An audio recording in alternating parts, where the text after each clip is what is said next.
If you have been waiting for a slate that is absolutely loaded at pitcher, tonight is your night. We've got Garrett Cole, Jacob deGrom, Sonny Gray, Clayton Kershaw, Dinelson Lamet, Steven Strasburg. If you want to go there after his ejection, you got a lot of routes for playing things, and it's not just the high-salaried pitchers. We also have some value guys who I think could be super valuable. Even on a slate, we're going to need a lot of juice out of your pitcher. So it's going to be a fun one. Let's dive on in and break it on down. Welcome on into the Solo Shot. That's right here on the FanDuel Podcast Network and numberFire.com. My name is Jim Sonis. I am a senior writer and analyst for numberFire.com, here to take a look at tonight's 13-game main DFS slate with lock set for 7:05 for tonight. There is a slight chance of rain in Cincinnati for the Reds and the Pirates. Sonny Gray is there. I think they should be good to play, but I would check back on that game later on.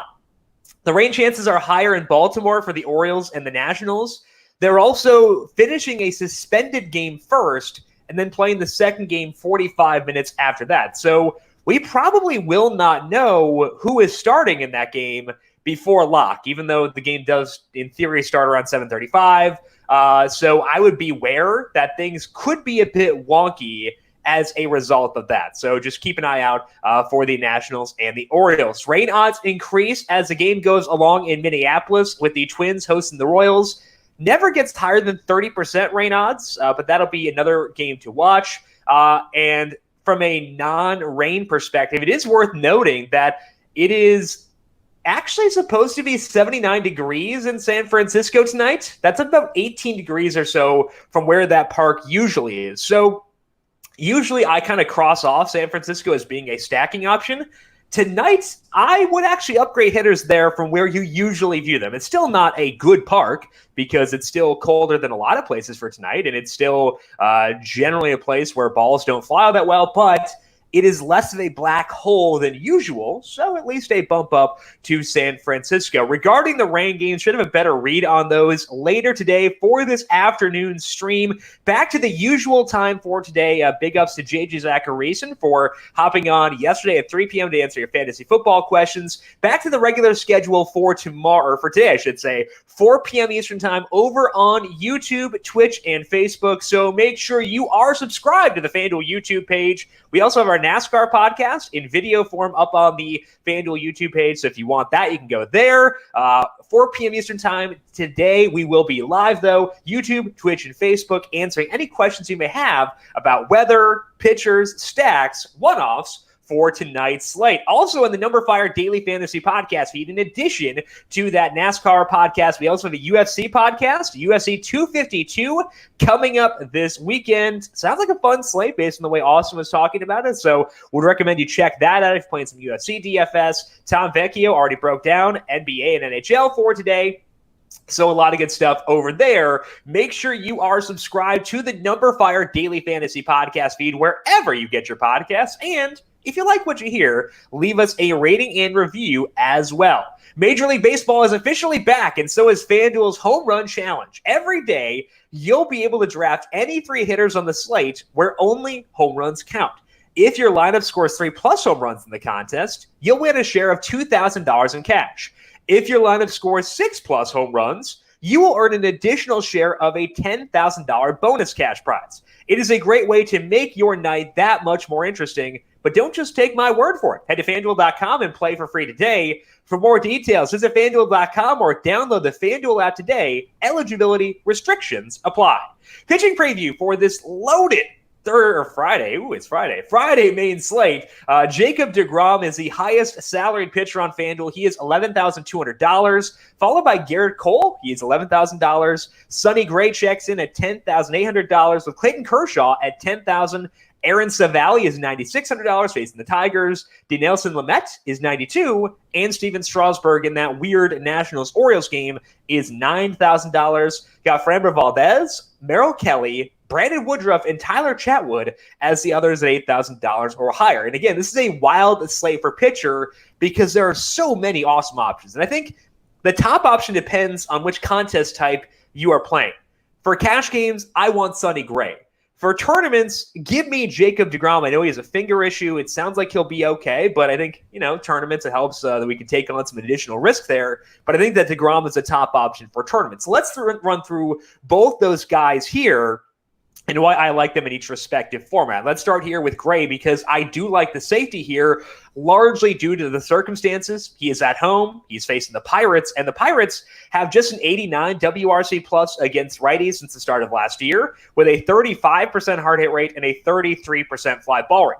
They did do damage to our guy Anthony DeSclafani last night, but Gray is a whole step up from DeSclafani. He's been pitching well since last summer or so. I think it was like June or so where Gray really kicked things up a notch. We've also seen a couple of tweaks with Gray's repertoire since that time. Most recently, Gray started to lean more on his sinker, and that is always a concern because we could see upside go down with increased emphasis on a pitch that doesn't tend to get a lot of whiffs, but it hasn't hurt Gray's upside. Even with that sinker being up over his past 10 starts, Sonny Gray still has a 3.64 skill interactive ERA.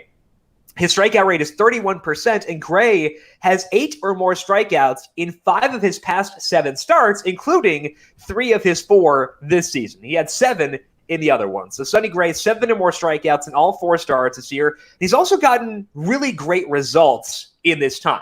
He has a 2.52 ERA, and if you're looking for that quality start bonus on FanDuel, which is worth 4 points, he has had a quality start in 8 of those 10 starts. Gray is fully stretched out, so we have no concerns there, and I love the safety of this matchup from a cash game perspective. That's why I want Sonny Gray in my cash game lineups. The reason he is not at the top of my list for tournaments is the strikeout rate of the Pirates. It is just 21%, which is not an ideal number, so that does hurt Gray a bit, but everything else says we should use this guy. So give me Sonny Gray in cash games. I'll definitely go here in tournaments too, despite the fact the Pirates do not strike out that much, but he's not number 1 on my list there. Instead, let's talk about deGrom. Again, he has a finger issue, so you will see that he's day-to-day over on FanDuel, but based on the way he was talking about it, it sounds like it's not a major concern. So I am proceeding forward as if Jacob deGrom is okay. We can reassess if we get additional news later on. But outside of the finger issue, he's facing the Phillies, and the Phillies not hitting all that well right now, as my bankroll can tell you, outside of JT Realmuto, given that I stacked them 2 nights ago. Last night was okay with Realmuto going deep twice, so that was fine, but 2 nights ago, not quite as good. The Phillies against righties since the start of last year, 93 WRC plus, 24% strikeout rate. And that strikeout rate is the reason why I prefer deGrom over Gray in tournaments. It's a big deviation from where the Pirates are at. And deGrom is also just really gross right now. His velocity has been disgusting in his 4 starts this year. He's averaging 99.0 miles per hour on his 4-seam fastball. That is up from 97.2 last year. Normally, like a 1.8 mile per hour increase on your fastball velocity is like, whatever, it's noteworthy, but whatever. When it goes up to 99, we're buzzing along really well here. His slider is averaging 93.5 miles per hour, and with that velocity being up, deGrom is also mixing in the changeup more than he did last year, because if you can pump 99 with the fastball, go 91 on your changeup, that 8 miles per hour can make a pretty big difference. We saw deGrom start to lean on that changeup more toward the end of last year. In his past 13 starts, that changeup usage being up, he has a 2.97 skill interactive ERA. His strikeout rate is 32%, and this is really important, he's allowing hard contact just 25% of the time. So the upside here for deGrom is huge. The main reason I'm not going here in cash games is slight concern around the blister. I have more faith in Gray's matchup. He is at home while deGrom is on the road. So those are the 2 negatives, but everything else makes me feel comfortable with deGrom. So I think you could go deGrom in cash games despite the finger issue. Gray obviously has appeal in tournaments as well, but I think the ideal format for these 2 guys is Gray in cash, deGrom in tournaments. I do want to get Gerrit Cole in tournaments too. I think $11,000 undersells him much better his last time out. Facing a low strikeout Red Sox team, but I will still go at Gerrit Cole too. So to me, I think all 3 of those guys are awesome options, but I rank them Gray number 1 in cash games, deGrom number 1 in tournaments, and Gerrit Cole in the mix for both of those formats. Outside of that, there are lots of great options at pitcher tonight, but we have to talk about some guys underneath $9,000 because we tried to do that here in the solo shot. 2 above 9,000 or 2 in any salary range, and then at least 1 below 9,000. And I'll talk about an additional one and things to watch. So a couple value arms here, but there are 2 of them at Wrigley Field who I think we can consider. And one is Tyler Chatwood, and no, I'm not going to focus on him here after last week's debacle, so you can unclench. It's fine. We're not going to talk about Tyler Chatwood here, but his numbers are still good, and there were still some encouraging metrics in that game. So I'm going to go there, but I'm not going to, force him on you. So that we'll just put it that way. My preferred guy here is the other pitcher in that game, in Brandon Woodruff, who was only $8,400. And no matter how well Brandon Woodruff pitches, his salary never goes up, and I don't get it. I love it, but I don't get it. You could ding Woodruff for consistency because his most relevant sample is his past 15 starts with the sinker usage being up. In that time, his ERA is 3.66. He has also had 5 or fewer strikeouts in 6 of those 15 starts. So, he's had some down games. But the pop games are also there. He's had a ceiling, and it's hard to find guys in this salary range who have a legitimate path to a big ceiling. In those 15 starts, we've seen Woodruff hit double-digit strikeouts 3 times. One was this year against the Pirates, and importantly, that game was on the road, as is this one tonight. Last year, Woodruff had pretty big home road splits from a strikeout rate perspective, so that could be a reason to knock him down tonight because he is at Wrigley. But he showed in Pittsburgh he can have those pop games anywhere as long as the situation winds up right for him. The Cubs did not have Chris Bryant yesterday. If he can't go, that'd be a big upgrade for Woodruff here. If we look at this Cubs lineup with Bryant in there, they have a 106 WRC plus against righties with a 23% strikeout rate, and that would all go down if Bryant can't go. So that's why I'm willing to go here with Woodruff. The home road splits for Woodruff are enough where I would rather spend up for someone like Gray or like DeGrom, but if you do want to save a bit, Woodruff is a really good route. I would mention that Chatwood is the guy facing the super high strikeout team that almost got no hit last night. So I am going to have some exposure to Tyler Chatwood, but you definitely don't have to, as I realize that -5 last week was probably a bit traumatizing. So I'm going to go there. I'm not saying you have to or that necessarily that you should, but I'm just telling you to be transparent. I will be using some Tyler Chatwood for tonight, but my preferred route in this game is Brandon Woodruff. Once again, one more value option in things to watch later on. From a stacking perspective, we do have a Coors Field game, and it is pretty hot there, so I do want to talk about that game. I don't feel the need to get the Rockies tonight because they're facing Lance Lynn, who is very good. Their offense is very much not. Lynn gets tons of strikeouts, so not talking about the Rockies here, but I do like the Rangers a lot. They're facing Ryan Castellani, and Castellani is making his second start in the big leagues. Made his debut last week, and last year, Castellani spent the season in AAA, made 10 starts there, a shortened season for Castellani, but in those 10 starts, an 8.31 ERA with a 6.26 xFIP. He was in Double-A the year before that, trying to get to a park that's not as much of a launch pad as the Rockies AAA park is. 5.49 ERA for Castellani in Double-A in 2018, 5.14 xFIP. His strikeout rate was 15% in Double-A. It did go up to 22% in AAA last year, but even that's not high enough at Coors Field. And Castellani walked a lot of guys, didn't get that many ground balls. So I think that when you look at this specific matchup, hypothetically, if this game were in Texas, you could justify stacking the Rangers. But it's in Coors Field, so it's an even more advantageous spot. So the Rangers are the top stack of the night, despite the fact that they themselves also not a very good offense overall. I'm going to go right back to Willie Calhoun within this Rangers stack. He's had terrible results thus far, but he still has a 15% strikeout rate against righties since the start of last year, a 46% hard hit rate, and a 51% fly ball rate. So eventually, the results will come. I am in on him, even with the results not being there yet. So Calhoun, definitely in there for me. Similar thinking on Nick Solak, especially because he has some stolen base juice. Same thing for Isaiah Kiner-Falefa. If he were to bat second, he hit second against a righty earlier this week. So Solak and Kiner-Falefa can steal some bags. That definitely helps. Joey Gallo, he hasn't put up the big power numbers so far this year, but his strikeout rate against righties is down. So I think that everyone here is in play. Shin-Soo Choo goes deep all the time. So just, I think everyone in the Rangers is very much in play, and given the value options elsewhere, I think you can get to them with DeGrom, with Cole, and with Gray, so they are my number one stack for tonight. Speaking of teams with bad results, I think the Cleveland offense is worth a look for tonight. They have just a 68 WRC plus so far. They have been legitimately horrendous as an offense. I think their team isolated slugging percentage is under 100. Like, they've been awful, unspeakably awful.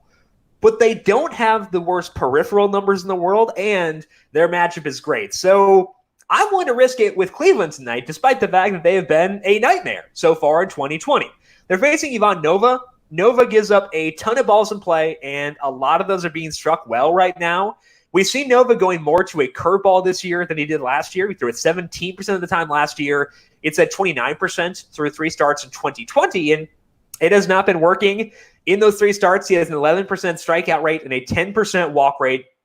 He's allowing a 46% hard hit rate, and sure, he's getting some ground balls, but even with the other stuff being where it's at, with balls in play 79% of the time, with them being so well struck, it's hard to see him keeping many lineups in check. That's true for even ones that are struggling as much as Cleveland's is right now.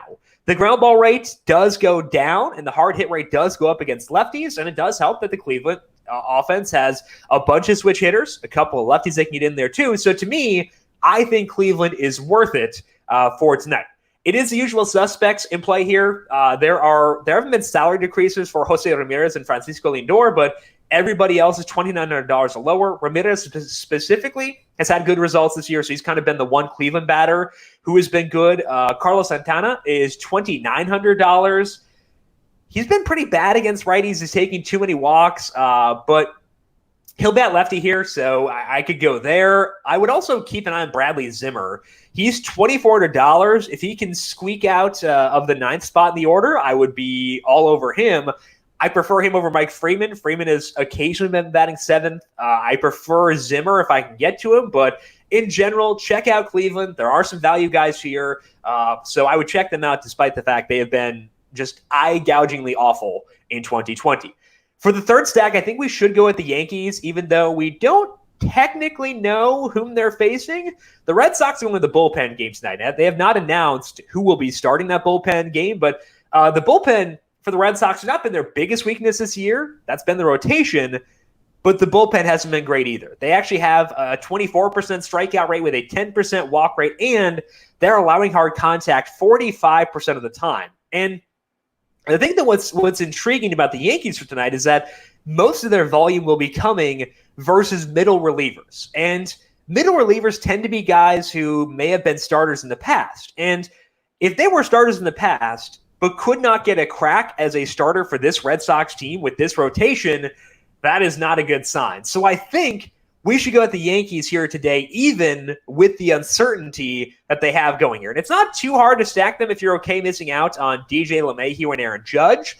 They're the only guys in this lineup who are above $3,100. If you go with Woodruff, Chatwood, or Frankie Montas, we'll discuss in just a second, you can get to LeMahieu and Judge as well. I think it's helpful to look for hitters in this lineup who can hit both lefties and righties, and there are actually a good number of them who can do that. So I think the Yankees, despite not knowing who they're facing, pretty good option for stacking for tonight. I've been talking about Aaron Hicks a lot this year. He will be batting third most likely, $2,700. Good numbers against righties with a 37% hard hit rate and a 36% fly ball rate. So Hicks, again, in play. Gleyber Torres' power numbers have been pretty bad this year, but the ground ball rate is manageable, and he's still batting 5th at $2,700. So I would check out the value options on this Yankees team and see what you can make work. Hopefully, we have a better read on whom they'll be facing, who the Red Sox will be pitching this afternoon when we talk at 4 p.m. So make sure you tune in for the 4 p.m. Eastern stream, and we will talk about this Yankees team more in depth. But overall, I do think they're a team you want to have on your radar as you're checking out lineups later on. Let's finish up the week with things to watch for today. I mentioned there was another potential value arm to consider. That's Frankie Montas, who is facing the Giants. And again, the temperature in San Francisco is not as low as usual. So this is not as good of a pitching park as it usually is, but Montas is very good, and it is a plus matchup. The reason I was lower on Montas than Woodruff is that Montas has been cutting down on his splitter usage recently. This did start last year. I think it was potentially right before a suspension or maybe when he came back. But either way, it's probably good for his health to cut down on the splitter usage. It's generally a pretty tough pitch, but it does hurt his DFS appeal a bit. He has a 24% strikeout rate this year. It's 27% his past 10 starts with fewer splitters. So that's why I prefer Woodruff and potentially for myself, Tyler Chatwood. But I do think Montas is still worth a crack. Really good matchup. Still a plus park for pitchers, just not as much as usual. So Montas, Woodruff, and Chatwood giving you good options below $9,000. Another stack to consider here that has some value is the Twins. They're facing Jacob Junis. This is his second straight start for him against the Twins, so they know what he's doing.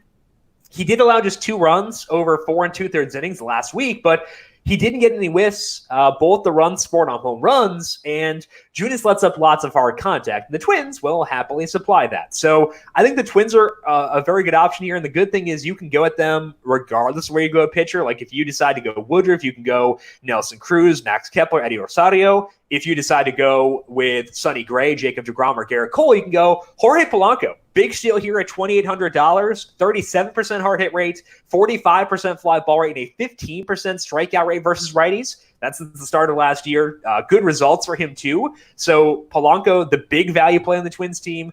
Marwin Gonzalez, Mitch Garver, and Miguel Sano could be other hyper-affordable plays. So the Twins work regardless of where you wind up going at your pitcher for tonight. Finally, I didn't think we'd ever get to this, but I am willing to stack a team in San Francisco thanks to that new weather for tonight, and that's the A's against Johnny Cueto. And again, the temperature is the main reason I'm willing to consider this, but Cueto also helps. 5.38 skill interactive ERA. In his 4 starts this year, he's not getting ground balls like he used to, and the A's have reasonable salaries. Marcus Semien struggled to open this year, but that has pushed his salary down to $2,800. I can get into that. Mark Canha and Robbie Grossman are cheap. They're batting 5th and 6th. They're both making really solid contact versus righties this year, so I truly don't hate it for once. I think I can count on one hand the number of times I've recommended the Giants as a team in San Francisco as a stack on the solo shot. I think this is the 4th year of doing the solo shot, so it's been like once per year. This is at one time. Thanks to the temperature increase and the A's facing Johnny Cueto, I am okay stacking a team at San Francisco.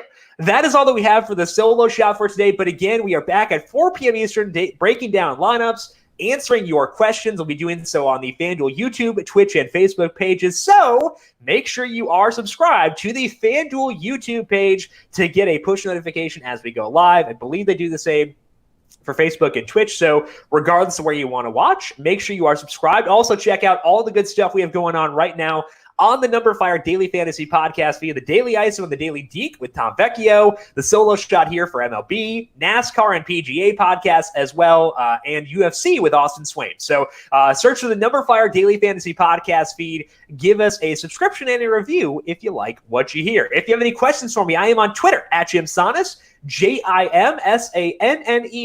You can also follow the FanDuel Podcast Network at FanDuel Podcast. Big thank you to Calvin Theobald, our video producer, for running the video side of things here today. Thank you, Cal, as always. And thank you to everyone for tuning in. Good luck with your MLB DFS launch for tonight. Have a fantastic weekend. If I don't see you then, if I don't see you before then, have a great weekend. Otherwise, I'll talk to you at 4 p.m. Eastern time today. This has been the solo shot right here on the FanDuel Podcast Network.